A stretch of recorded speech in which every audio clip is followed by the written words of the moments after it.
Alright, so research tips that I think will make your life immensely easier if you take advantage of. First of all, get your library access cleared.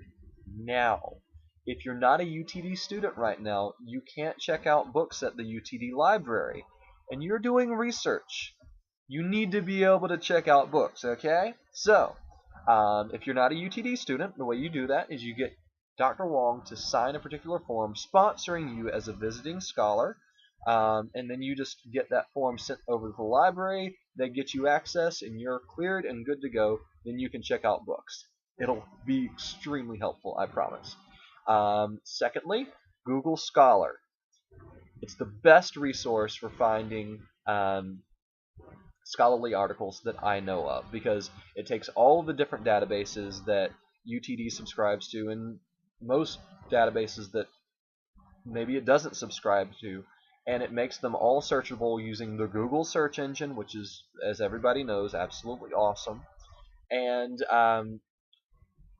it streamlines and centralizes everything. When you have to go to a bunch of different databases, it's problematic. I don't know if you've ever had to do that.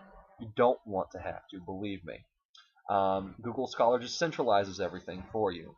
I highly recommend it. Also, if there's an article that you run across or a book that you run across that is not available in the UTD library or is not available through one of the databases that UTD happens to subscribe to, then you can always get access to either of those resources through the Interlibrary Loan Program. Basically what that does is it connects libraries all across the world. If they have a copy of an article, if they have a copy of a book, a handbook, a standard, specification, whatever it is, they have a copy of it, they will send it to you for free. All you have to do is put in the request. It's an amazing program. It gives you incredible access. I highly recommend it. Another thing that you may want to be hesitant of using, but it's available to you if you need it, is FOIA, or Freedom of Information Act requests. Basically what these requests allow you to do is to get information from any government entity, any federal government, and maybe, depending on the state, any state government entity. If there are files that you need access to, I highly recommend, first of all, just asking the people, because you get a lot farther asking and making connections personally than you do by filing these requests. But if you don't have the contacts, a FOIA is a good way to figure out where the information is stored and to get access to the information. Now, word of caution, FOIAs take a long time to go through, and also they can cause some problems, some ripples, because it's a lot of paperwork for the people on the other end. So use them very, very sparsely. Don't use them as oh, we should file this now. But if you need access to something and you're having trouble getting access to it, that can help you as a last resort. They take forever to get through, though, so be aware. Also, lab access. Well, actually, before I get into that, a final library resource. The Library of Congress is the largest collection of physical human knowledge in the world, and they have duplication services. If they have a work, if you go into their database and there's something in their library that you want access to, they can duplicate it for you for a fairly nominal charge, and they may even be able to scan it for you, but that's probably more expensive, so be careful of that.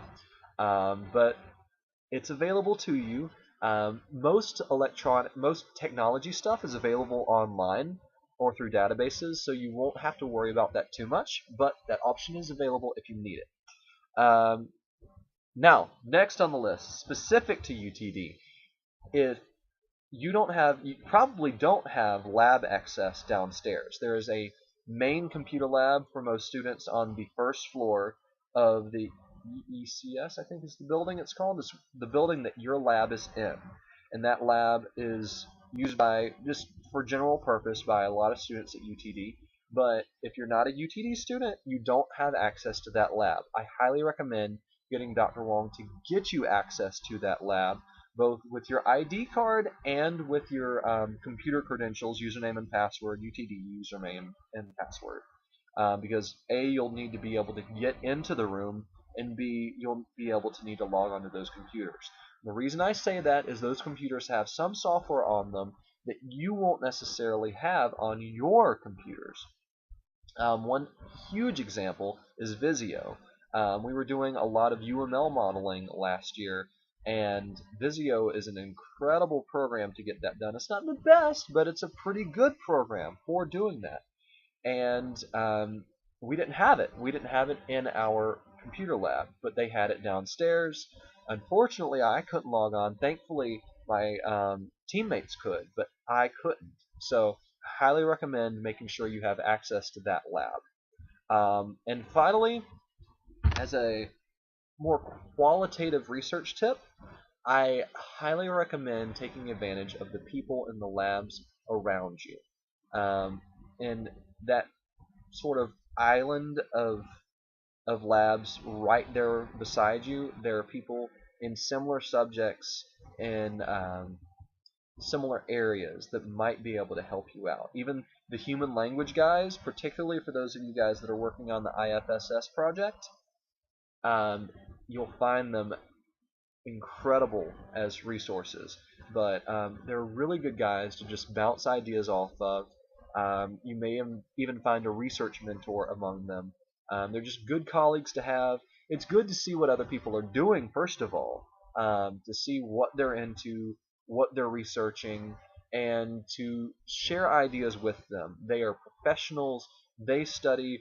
A lot of them are graduate students. Some of them are PhD candidates doing their thesis dissertation. But they do heavy research. They are an incredible resource. In a lot of ways, they're a lot better resource for you than Google Scholar or the library even can be for you. So, I had an awesome research mentor last semester, or not last semester, last year. His name was Vidroha. He got his doctorate actually, and he is working at Microsoft. But he was an incredible resource for me last year, and I guarantee you, if you poke around, you can probably find somebody else that can be of similar value to you. Find them, talk to them. If you have general life questions, they're a great resource. Like balancing research and work, they're a great resource. Figuring out whether you want to focus on this in graduate school or not. Figuring out what direction you want to go with your research. Those are the kinds of problems that they have dealt with. They're in those situations right now, and they can help you with life. They can help you with research direction. They can guide you, tell you about different resources. Go after them. They are extremely helpful. So that concludes the research tips part of the video series. Take advantage of it, please.